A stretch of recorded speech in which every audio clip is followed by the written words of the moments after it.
أعوذ بالله من الشيطان الرجيم. بسم الله الرحمن الرحيم. يا أيها المزمل قم الليل إلا قليلا نصفه أو انقص منه قليلا أو زد عليه ورتل القرآن ترتيلا إنا سنلقي عليك قولا ثقيلا إن ناشئة الليل هي أشد وطئا وأقوم قيلا إن لك في النهار سبحا طويلا واذكر اسم ربك وتبتل إليه تبتيلا رب المشرق والمغرب لا إله إلا هو فاتخذه وكيلا واصبر على ما يقولون واهجرهم هجرا جميلا وذرني والمكذبين أولي النعمة ومهلهم قليلا إن لدينا أنكالا وجحيما وطعاما ذا غصة وعذابا أليما يوم ترجف الأرض والجبال وكانت الجبال كثيبا مهيلا إنا أرسلنا إليكم رسولا شاهدا عليكم كما أرسلنا إلى فرعون رسولا فعسى فرعون الرسول فأخذناه أخذا وبيلا فكيف تتقون إن كفرتم يوما يجعل الولدان شيبا السماء منفطر به كان وعده مفعولا إن هذه تذكرة فمن شاء اتخذ إلى ربه سبيلا۔ یہ سورہ مزمل جو ہے مکی صورتوں میں سے ہے، اور اس صورت کا شان نزول یہ بیان کیا گیا ہے کہ اللہ کے نبی صلی اللہ علیہ وسلم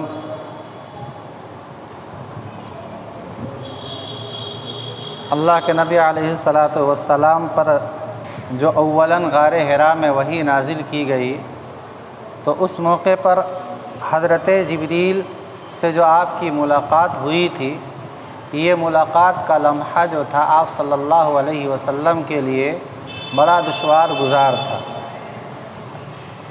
تو اس موقع پر اللہ کے نبی علیہ السلام گھر آ کر کے اپنی چہیتی بیوی حضرت خدیجۃ الکبریٰ رضی اللہ تعالی عنہا سے کہے زملونی کہ مجھے کپڑا اڑا دو،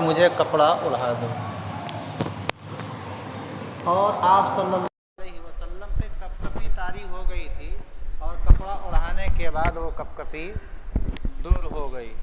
اس کے بعد اس زمانے تک وحی نازل نہیں ہوئی، اس کو فترت وحی کا زمانہ کہا جاتا ہے، وحی بند رہی۔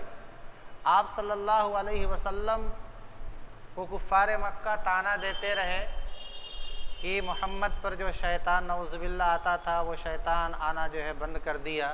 آپ صلی اللہ علیہ وسلم طرح طرح کی ذہنی الجھنوں میں لگے تھے، اور آدمی جب ذہنی الجھن میں رہتا ہے تو اس کی کیفیت بھی بدل جاتی ہے۔ تو آپ صلی اللہ علیہ وسلم چادر میں لپٹے ہوئے تھے، اور اسی کیفیت میں اللہ کے نبی علیہ السلام نے حضرت جبریل کو دیکھا کہ آسمان اور زمین کے درمیان کرسی پہ آپ تخت نشین ہیں، اور یہ کیفیت جو تھی حضرت جبریل کی اصلی خلقت میں آپ نے دیکھا تھا حضور صلی اللہ علیہ وسلم کو۔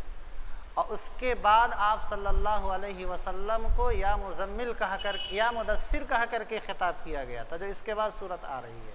اور مزمل اور مدثر دونوں کا معنی قریب قریب ایک ہی ہے، چادر میں لپٹنے والا، کپڑا جو ہے اپنے اوپر ڈال لینے والا جو ہے۔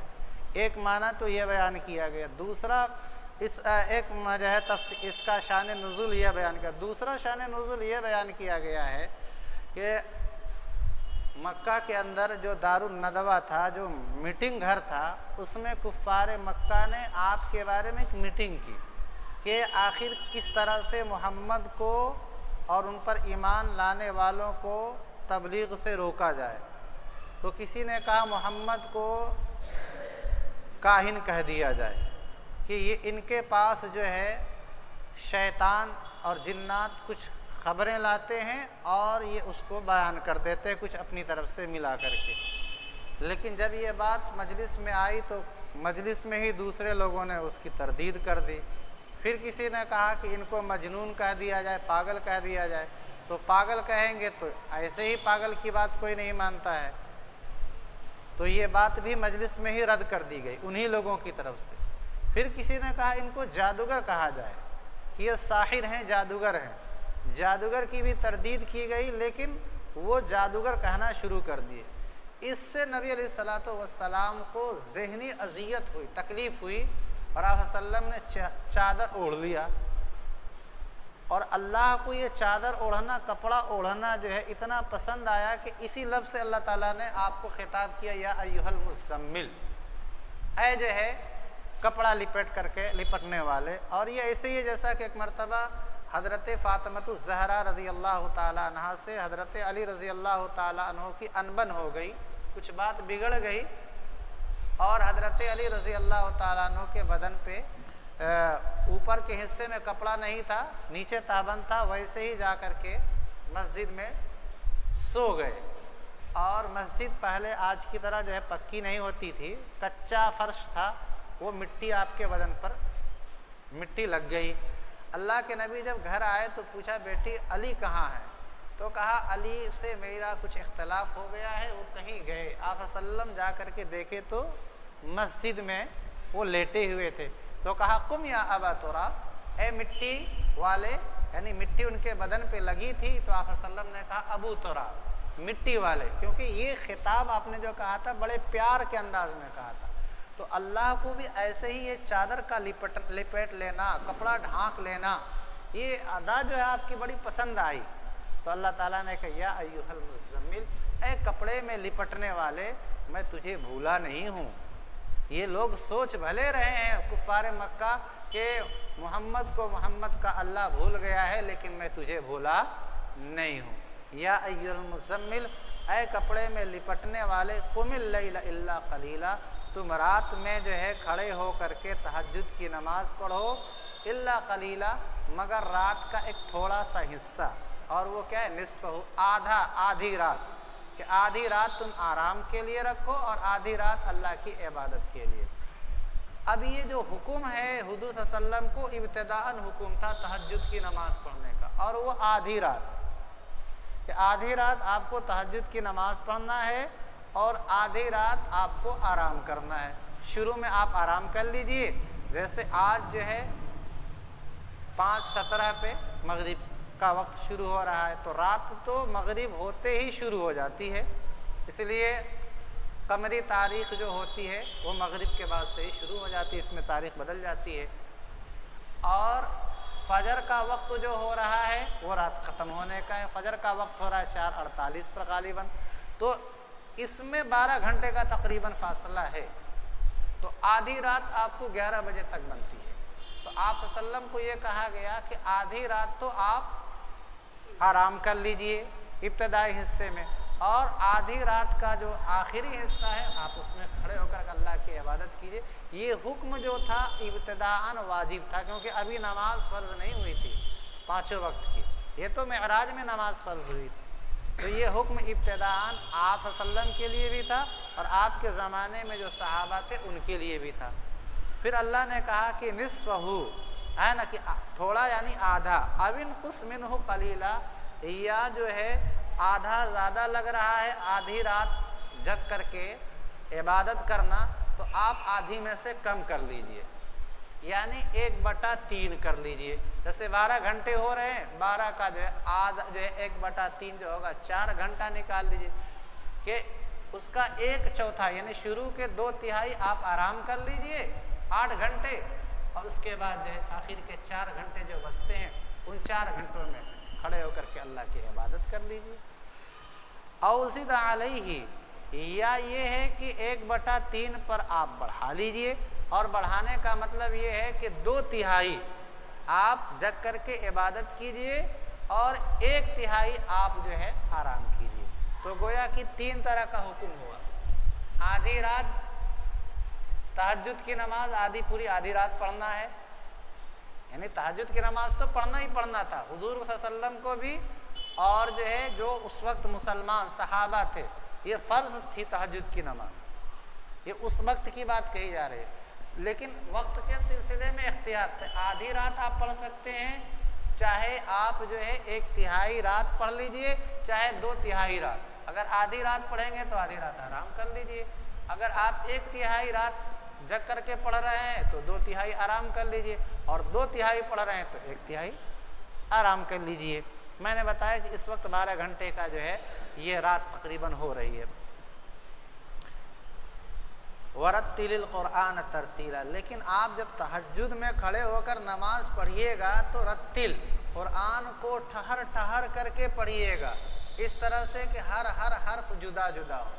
اس کا یہ مطلب نہیں ہے کہ تہجد کی نماز میں قرآن کو تو ٹھہر ٹھہر کر کے پڑھنا ہے اور باقی 5 نمازوں میں قرآن کو جو ہے بڑی تیزی سے پڑھنا ہے کہ اس کے حروف کٹنے لگے اور پیچھے لوگوں کو پتہ بھی نہ چلے، یا ویسے قرآن جو ہم پڑھتے ہیں تو اس میں تیزی سے پڑھنا ہے، نہیں۔ یہ چونکہ تذکرہ چل رہا تھا تہجد کی نماز کا، اس لیے اللہ تعالیٰ نے کہا کہ تہجد کے لیے کھڑے ہوئے ہو تو قرآن صاف صاف پڑھو، جو ہے نا، گڑبڑ جیسے رمضان میں جو حافظ باز ہوتے اتنی تیز پڑھتے ہیں کہ جو ہے حروف کٹتے ہیں اور معانی بدلتے ہیں، اور یہ حافظ بھی مجبور ہوتا ہے، پیچھے سے گویا عوام کا دباؤ رہتا ہے کہ مولوی صاحب جو کہتے ہیں کہ 1.5 گھنٹے میں، آدھا گھنٹے میں، 1 گھنٹے میں، تو 1 گھنٹہ 1.5 گھنٹہ جو ہم نے اس کے دماغ پر پریشر ڈالا ہے تو وہ اسی حساب سے وہ اپنی رفتار بڑھا دیتا ہے۔ جب رفتار بڑھاتا ہے تو حروف کٹتے ہیں، اس کے گناہگار وہ خود پڑھانے والا بھی ہوتا ہے اور پیچھے سننے والے بھی گناہگار ہوتے ہیں۔ اللہ تعالیٰ نے فرمایا وَرَتِّلِ الْقُرْآنَ تَرْتِيلًا، محمد آپ تہجد میں قرآن کو ٹھہر ٹھہر کر کے پڑھیے، اور قیامت کے دن اللہ تعالیٰ جو بندہ حافظ قرآن کا مطلب نہیں ہے کہ الحمدللہ رب العالمین سے لے کر کے جو ہے قل اعوذ برب الناس تک پورے کا جتنا بھی قرآن اس کو یاد ہے، اللہ تعالیٰ کل قیامت کے دن اس بندے سے کہیں گے کہ بندہ قرآن پڑھتا جا اور جنت کی جو ہے درجات پہ چڑھتا جا، اور ٹھہر ٹھہر کر کے پڑھ۔ اس کا مطلب یہ ہے کہ ٹھہر ٹھہر کر کے پڑھنا جو ہے یہ اللہ کو بہت محبوب عمل ہے، اور جہاں تیرا قرآن مکمل ہوگا وہیں جو ہے تیری منزل ہوگی۔ اب بولیے جنت میں کون جائے گا، سوچے گا کہ جب سے اوپر والی منزل ملے تو وہ تیز پڑھے گا یا آہستہ پڑھے گا؟ آہستہ نہ پڑھے گا۔ اللہ نبی کو حکم دیا گا قرآن ٹھہر ٹھہر کر کے پڑھیے۔ اِنَّا سَنُلْقِي عَلَيْكَ، یہ بتا رہے ہیں کہ رات میں جو تہجد کی نماز کے لیے کھڑے ہونے کا حکم دیا گیا حضور کو اور حضور کے ساتھ صحابہ کو، یہ کہا اس لیے تاکہ ایک عادت آپ کی بن جائے محنت کی، کیونکہ رات میں جگنا ہے، اور ایسے ہی جگنا نہیں جیسے چائے پینے کے لیے ہم پکوڑی کھانے کے لیے گپ شپ کرنے کے لیے جگتے، نہیں، اللہ کی عبادت کے لیے جگنا ہے۔ تو فرمایا کہ یہ محنت والا عمل ہے، جب ایک آدمی جب محنت والا عمل کرتا ہے تو دوسرا محنت والا عمل اس کے لیے آسان ہو جاتا ہے۔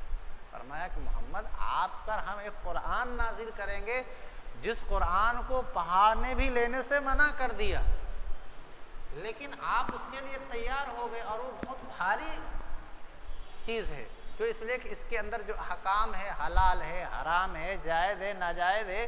ایک دن آدمی حلال حرام کو اپنا لے، پوری زندگی حلال حرام کو اپنانا ہے نا، تو یہ ایک بھاری عمل ہے۔ لیکن اللہ کے بہت سے بندے ہیں جو پوری زندگی حلال اور حرام پر عمل کر لیتے ہیں، تو کہا یہ ہم آپ کی عادت ڈلوا رہے ہیں تہجد پڑھوا کر، اس لیے ہم کو تہجد کی نماز پڑھیں گے انشاءاللہ 5 وقت کی نماز پڑھنا ہمارے لیے آسان ہو جائے گا۔ اِنَّا سَنُلْقِي، اے محمد ہم آپ پر جلد ہی جو ہے ایک بھاری کلام جو ہے نازل کریں گے۔ اور قرآن اتنا بھاری کلام کیسے تھا؟ ظاہراً بھی تھا، حضرت زید بن ارقم رضی اللہ تعالیٰ عنہ فرماتے ہیں کہ ایک مرتبہ جب وحی نازل ہو رہی تھی تو حضور کی ران میری ران پہ تھی، اور اسی وقت وحی آنی شروع ہو گئی، اور ایسا لگا کہ میری ران ٹوٹ جائے گی۔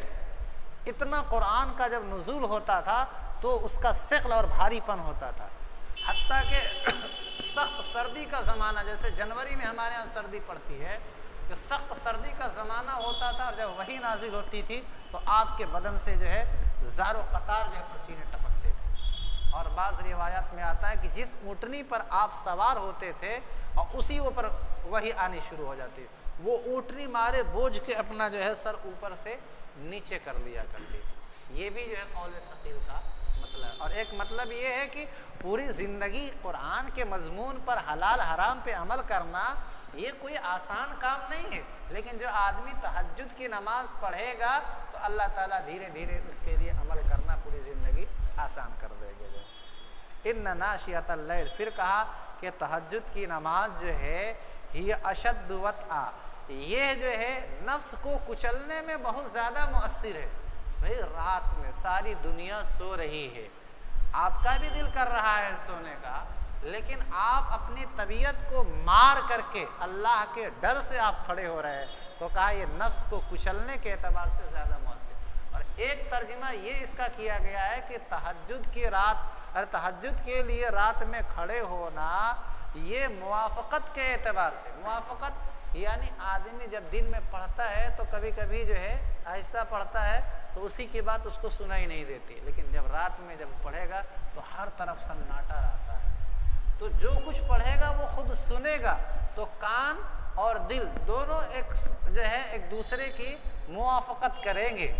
کہیں شور اور ہنگامہ میں، ساری دنیا سوئی ہوئی ہے اور یہ جو ہے سمجھ سمجھ کر کے پڑھا رہا ہے۔ تو فرمایا یہ معنی بھی ہے کہ رات تہجد میں کھڑے ہو کر قرآن پڑھنا یا تو یہ نفس کو کچلنے میں زیادہ مؤثر ہے یا جو ہے موافقت میں زیادہ مؤثر ہے۔ وَأَقْوَمُ قِيلًا، اور جو ہے رات تہجد کے لیے کھڑے ہو کر کے قرآن پڑھنا، اس میں بات صحیح صحیح نکلتی ہے۔ کیوں؟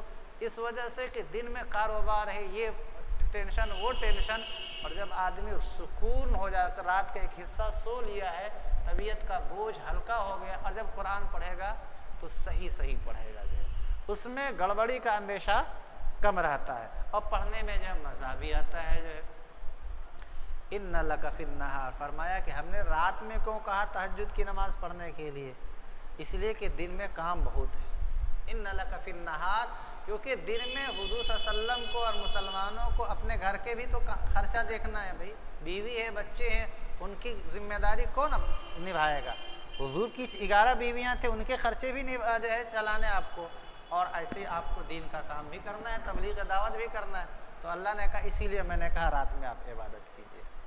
ان لک فی النہار، بے شک آپ کے لیے دن کے اندر خوب سے خوب کام ہے، دینی بھی کام ہے، دنیاوی بھی کام ہے۔ وَاذْكُرِ اسْمَ رَبِّكَ، آگے کہا کہ تہجد کی نماز پڑھ کر کے یہ نہ کوئی آدمی سوچ لے کہ بھئی تہجد کی نماز پڑھ لی اب سب ختم۔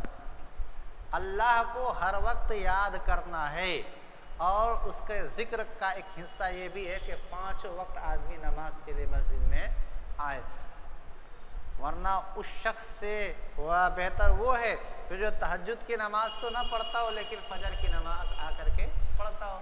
یہ آدمی تہجد کے لیے جگہ، تہجد کی نماز پڑھا، اس کے بعد نہ فجر کے لیے آ رہا ہے، نہ جو ہے ظہر کے لیے آ رہا ہے، نہ عصر کے لیے آ رہا ہے، بھائی کیا فائدہ؟ جو ہے وہ تو اب نفل ہو چکی ہے۔ ابھی میں بتاؤں گا کہ ابتداءً جو تھی، شروع میں یہ تہجد کی نماز عام مسلمانوں کے لیے بھی اور حضور کے لیے فرض تھی، بعد میں جمہور علماء کا کہنا ہے کہ حضور کے حق میں بھی تہجد کی نماز مستحب ہو گئی اور عام لوگوں کے لیے بھی مستحب، کہ ہم پڑھیں گے تو ثواب ملے گا، نہیں پڑھیں گے تو کوئی گناہ نہیں ہوگا۔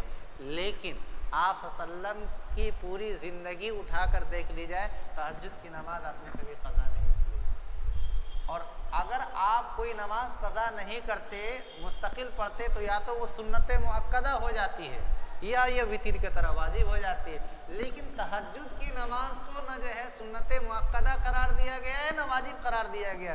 تو اس لیے کہ اگر سنت مؤکدہ قرار دیا جائے تو پھر وہ بھی بھاری ہو جائے گا نا امت کے لیے، اور حضور رحمت للعالمین بن کر کے آئے ہیں، ہے نا۔ نبی کبھی کسی کے لیے زحمت کا سبب نہ، ان کا عمل زحمت کا سبب۔ تو حضور نے پابندی سے تہجد کی نماز پڑھی ہے، تو حضور نے پابندی سے فجر کی جو ہے سنت بھی پڑھی ہے، ظہر کی سنتیں بھی پڑھی ہے، لیکن ظہر کی سنت جو 4 رکعت پہلے اور فجر کی سنت 2 رکعت، یہ کیا ہے بتائیے آپ لوگ؟ سنت مؤکدہ ہے نا، تو اس کو بھی سنت مؤکدہ ہو جانا چاہیے، لیکن کہا نہیں سنت مؤکدہ ہو جائے گا تو ہم سبوں کی حالت خراب ہو جائے گی، جو بھائی نہیں گئے تو بھائی گناہ ہو گیا ہم سے، کیونکہ سنت مؤکدہ کبھی چھوٹ جائے تو چھوٹ جائے، لیکن آپ چھوڑنے کی اگر عادت ڈال لیے تو گناہگار ہو جائیں گے آپ۔ تہجد کی نماز کوئی آدمی زندگی بھر نہ پڑھے تو کوئی بات نہیں ہے، اس لیے کہ وہ مستحب ہو چکا ہے وہ۔ وَاذْكُرِ اسْمَ رَبِّكَ، اے محمد، آپ محمد کہہ رہے ہیں تو جب محمد کو یہ حکم ہے تو محمد کے ماننے والوں کو بھی حکم ہے نا بھائی۔ اللہ تعالیٰ یا کوئی بھی جو مین آدمی ہوتا ہے اسی سے بات کرتا ہے، اور اس کے جو ماننے والے ہوتے ہیں وہ سب پر وہ حکم لاگو ہوتا ہے۔ تو اللہ تعالیٰ محمد سے خطاب کر رہے ہیں، لیکن محمد کے ساتھ ساتھ محمد کے ماننے والوں کے لیے بھی یہ حکم ہے۔ وَاذْكُرْ، اے محمد آپ اپنے رب کا نام یاد کیجئے، وَتَبَتَّلْ إِلَيْهِ تَبْتِيلًا، اور اس کی طرف جو ہے ساری دنیا سے رشتہ توڑ کر کے لگ جائے۔ ساری دنیا سے رشتہ توڑنے کا مطلب یہ نہیں کہ اللہ تعالیٰ کہہ رہے ہیں کہ آپ بھائی سے رشتہ توڑ دو، باپ سے رشتہ، مطلب یہ ہے کہ آپ اس وقت جو ہے دنیا سے بے پرواہ ہو جائیے جب تہجد کی نماز کے لیے کھڑے ہوئے۔ ایسا نہ ہو کہ جو ہے تہجد کے لیے کھڑے ہیں اور اس وقت بھی ابا اماں بیٹا بیوی سبھی اور کاروبار، یہ ہے مطلب۔ یہ نہیں ہے کہ جو ہے آپ کو اللہ کہہ رہا ہے کہ آپ سب سے جو ہے کیا کیجیے، رشتہ توڑیے جو ہے۔ رب المشرق، اللہ تعالیٰ مشرق کا بھی رب ہے، مغرب کا بھی رب ہے۔ مشرق اور مغرب کا ہی رب نہیں، اتر دکھن کا بھی رب ہے، لیکن مشرق اور مغرب بولا جاتا ہے پوری دنیا مراد لینے کے لیے کہ اللہ تعالیٰ مشرق کا بھی رب ہے اور مغرب کا یعنی پوری دنیا کا رب ہے۔ لا الہ الا ہو، اللہ کے علاوہ کوئی معبود نہیں، فاتخذہ وکیلا، لہذا آپ اپنے کام میں اسی کو کارساز بنا لیجئے، یعنی اپنا کام اسی کے حوالے کر دیجئے۔ کیونکہ آپ جب کسی کو وکیل بناتے ہیں تو کیسے کو وکیل بناتے ہیں؟ جو امانت دار ہو۔ تو اللہ تعالیٰ کو کہا گیا کہ آپ اپنے ہر کام میں اس کو وکیل، اسی لیے کہا نعم المولا و نعم النصیر، اللہ ہمارا بہترین جو ہے کارساز ہے اور بہترین مددگار ہے۔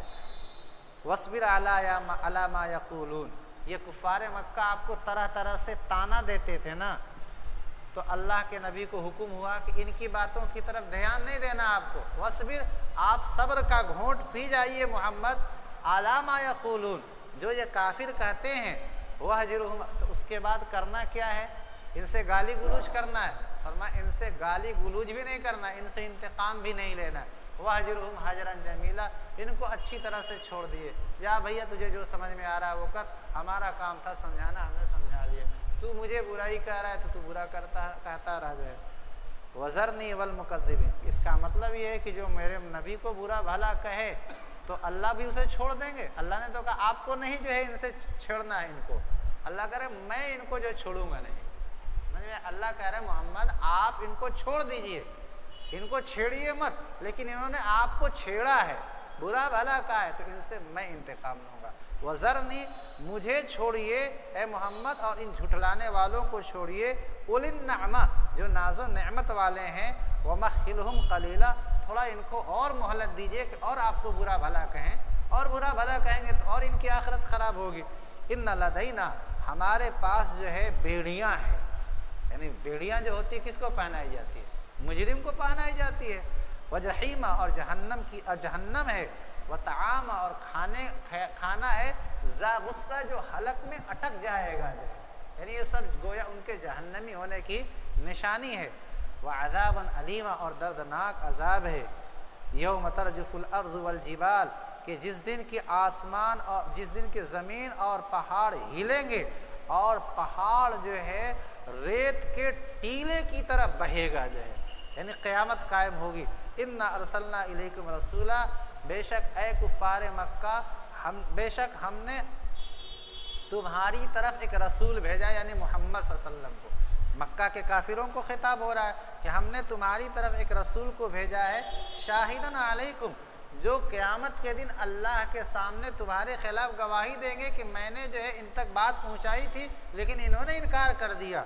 جیسا کہ ہم نے فرعون کے پاس ایک رسول بھیجا تھا. فرعون کے پاس جس رسول کو بھیجا گیا تھا اس کا نام کیا ہے؟ موسیٰ علیہ السلام. تو فرعون نے کیا کیا؟ فرمایا کہ فعصا فرعون نے انکار کیا اس رسول کا. تو ہم نے فرعون کو ایک ہے نا پکڑنے کی طرح، خوب سخت پکڑنے کی طرح پکڑ لیا، یعنی اس کو سمندر میں ڈبو دیا. تو اس کا مطلب یہ ہے کہ ہم نے اے کافروں مکہ کے تمہارے پاس ایک رسول بھیجا ہے. تو جس طرح سے فرعون کے پاس ایک رسول کو بھیجا اور فرعون نے انکار کیا اس رسول کا، تو فرعون کو پکڑ لیا.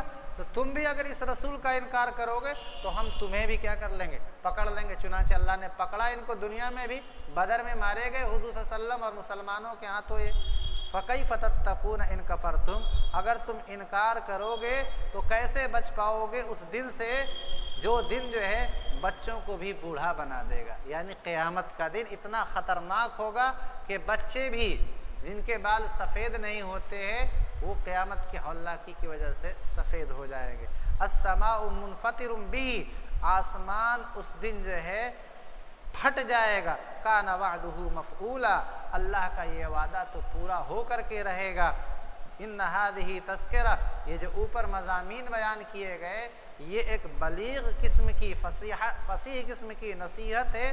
تو جو چاہے اپنے پروردگار تک راستہ بنا لے، یعنی دین کو، اسلام کو اپنا لے، جو دین اسلام اللہ تک پہنچنے کا راستہ ہے. اللہ تعالی ہم سبوں کو جو ہے سننے سے زیادہ عمل کرنے کی توفیق مرحمت فرمائے. انشاءاللہ ایک رکوع رہ گیا ہے، وہ اگلے جو ہفتہ پورا کیا جائے. الحمدللہ رب العالمین والصلاة والسلام علی سید الانبیاء والمرسلین. ربنا ظلمنا انفسنا وان لم تغفر لنا وترحمنا لنکونن من الخاسرین. ربنا لا تؤاخذنا ان نسينا او اخطانا. ربنا ولا تحمل علينا اثرا كما حملته على الذين من قبلنا. ربنا ولا تحملنا ما لا طاقة لنا به واعف عنا واغفر لنا وارحمنا أنت مولانا فانصرنا على القوم الكافرين. اللهم إنا نسألك من خير ما سألك منه نبيك محمد صلى الله عليه وسلم ونعوذ بك من شر ما استعاذ منه نبيك محمد صلی اللہ علیہ وسلم. اے اللہ ہم سب کے گناہوں کو معاف فرما دیجئے. یا اللہ ہم سب کے خطاؤں کو درگزر فرما دیجئے. یا اللہ آپ غفار ہیں. یا اللہ مغفرت کا معاملہ فرما دیجئے. یا اللہ آپ ستار ہیں. یا اللہ پردہ پوشی کا معاملہ فرما دیجئے. یا اللہ آپ رحیم ہیں، رحم کا معاملہ فرمائیے. یا اللہ آپ کریم ہیں، کرم کا معاملہ فرما دیجئے. اے ہمارے پروردگار پورے عالم میں جہاں جہاں مسلمان پریشان ہیں یا اللہ ان کی پریشانیوں کو دور فرما دیجئے. خصوصاً فلسطین کے یہ مسلمانوں کی جو حالت ہے یا اللہ اس کو بہتر بنا دیجئے. یا اللہ جو بچے یتیم ہو گئے، جو عورتیں بیوہ ہو گئیں، یا اللہ غیب سے ان کی مدد فرما دیجئے. یا اللہ ظالم اسرائیل کو ان کی سرزمین سے نکال دیجئے. یا اللہ آپ ان سے خود انتقام لے لیجئے. یا اللہ آپ ان سے خود انتقام لے لیجئے. یا اللہ جس طرح سے جو ہے ابرہا جو اپنے لشکر کے ساتھ خانہ کعبہ کو ڈھانے کے لیے یا اللہ چلا تھا، اللہ آپ نے جو ہے ان کے اوپر جو ہے ابابیل پرندوں کے ذریعے سے چھوٹے چھوٹے کنکر جو ہے برسائے. اے میرے پروردگار ان مظلوموں پر یا اللہ ان نہتے اور بے قصور لوگوں کے اوپر میزائل گرائے جا رہے ہیں، بم برسائے جا رہے ہیں. یا اللہ بچے یتیم ہو رہے ہیں، عورتیں بیوائیں ہو رہی ہیں. یا اللہ ان کی سسکیوں کو یا اللہ ان کے آنسوؤں کو کوئی پوچھنے والا نہیں ہے. یا اللہ پوری دنیا خاموش تماشائی بنی ہوئی ہے. یا اللہ آپ ہی ان کے آنسوؤں کو پوچھ دیجئے. یا اللہ آپ ہی ان کی جو ہے پکار کو سن لیجئے. یا اللہ آپ ہی ان کی پکار کو سن لیجئے. اے میرے پروردگار اس وقت بنارس کے اندر فضا بڑی مسموم ہو گئی ہے. یا اللہ زہر آلود ہو گئی ہے. یا اللہ جس کو دیکھیے وہ بیمار ہے، یا اس کے گھر میں بچے بیمار ہیں، اس کی بیوی بیمار ہے. یا اللہ ہمارے مجلس کے حاضرین میں سے بھی بہت سے لوگ بیمار ہوں گے. یا اللہ ان کو شفا عاجلہ دائمہ مستمرہ عطا فرما دیجئے. یا اللہ ان کو صحت و تندرستی عطا فرما دیجئے. اے ہمارے پروردگار ہم سبوں کو تہجد کی نماز پڑھنے کی توفیق مرحمت فرما دیجئے. یا اللہ ہم سبوں کی جائز تمنا اور مرادوں کو پورا فرما دیجئے. یا اللہ ہم سبوں کے کاروبار میں برکت عطا فرما دیجئے. یا اللہ مرتے وقت زبان پر کلمہ نصیب فرما دیجئے. صلی اللہ تعالی علی خیر خلقہ محمد و آلہ و صحبہ اجمعین برحمتک یا ارحم الراحمین.